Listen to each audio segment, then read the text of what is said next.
Assalamu alaikum ардактуу биздин каналдын көрүүчүлөрү, фермерлер, амансыздарбы? Кутмандуу күнүңүздөр менен. Күз айы келип калды.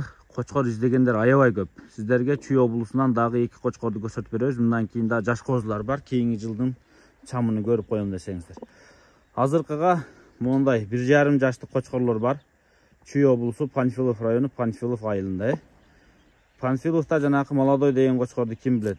Ошолордун ээси Нурлан байке, Марал эже. Ошолордун короосунда айсбергдин түздөн түз баласы жана Камри деген кочкор болгон. Азыр Чалдабарда Эмир байкенин короосунда турат. Ошол Камриден кой качырган экен.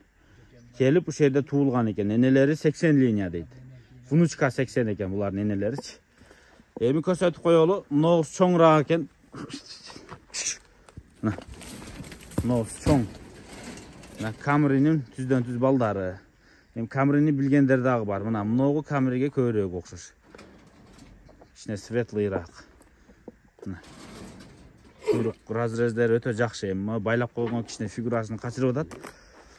Эми экөө жашы канча тең элеби? 1-2 ай айырма барбы? 5-6 күн эле айырмасы. 5-6 күн эле, болду. Так. Өткөндө муну өлчөдө эле дейт. 93-94 чыкты дейт. Муну өлчөдү 85 плюс дейт. Эми бойлору көрүнүп турат. Бул бою кыскараак. Эми өзү ушундай. Мына Камри мына.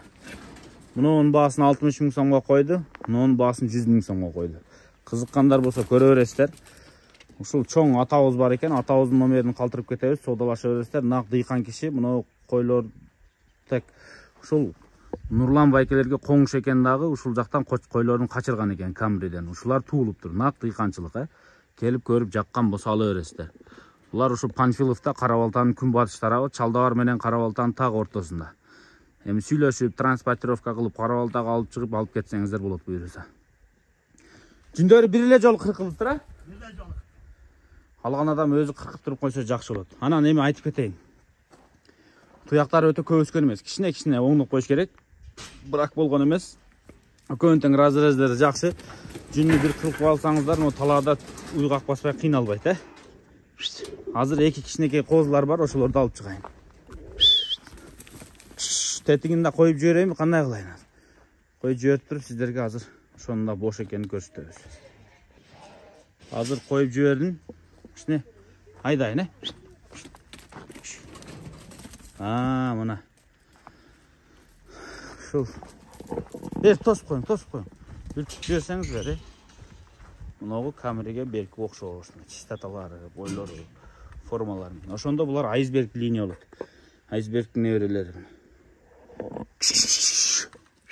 Качкылар. Таанып калды окшойт да мени. Болду, байкелер. Азыркыга даяр кочкор керек десеңиздер, ушул 2 кочкорду сунуштайбыз, 60 миң сом, 100 миң сом. Кичинекей 60 миң, чоңу 100 миң сом. Кызыккандар болсо көрүңүздөр, каштяктарын жакшылап караңыздар. Азыр 2 жаш козу бар, ошолор жаккан болсо ошолорду алыңыздар байкелер. Жана айтып аткан 2 жаш козу кочкор дегендер ушулар. Аябай чарс экен. Кичине өтүп кетпесин, Кайтарып койсоңуз, моусун көрсөтө берейин. Бири Ноорузда, бири апрелде туулган дейт. Бирөөнүн кличкасы Ноорuz, бирөөсүн билбедим. Калдыбай экен. Так, булар Красавчик деген кочкордун баласы. Булар дагы ошо Нурлан байкенин кочкорунан туулган. Демек, кочкорго кой качырып кеткен экен. Тагыраак айтканда, Пегастын баласы Красавчик. Жана чоң Красавчик эмес, бул өзүнүн кличкасы мындай. Булардын атасычы. Ошондо Нурлан байкенин короосун билесиздер, Пегастын баласы. Менимче Табалды байкеден алган болсо керек эле ошол кочкордучу. Дагы билбейм. Кыскасы Пегастын неберелери ошон үчүн. Баасы $4000 экен. Кайсынысы жакса алыңыздар, жактырганыңыздарды алат экенсиз. Утур эле кайра качып кетип атат. Бири апрель, бири март дер. Мына мартпы? Бер калы бар. 5 апрель, аркы Ноорuz күнү туулган экен. Эшикке биринчи жолу чыкты, үйдө турат экен, Кыскасы, жаштардан дагы Пегас линия алам дегендер болсо көрө бериңиздер, Ушул жерде турат. Керек десеңиздер, даяры десеңиздер, жана 2 чоң кочкор.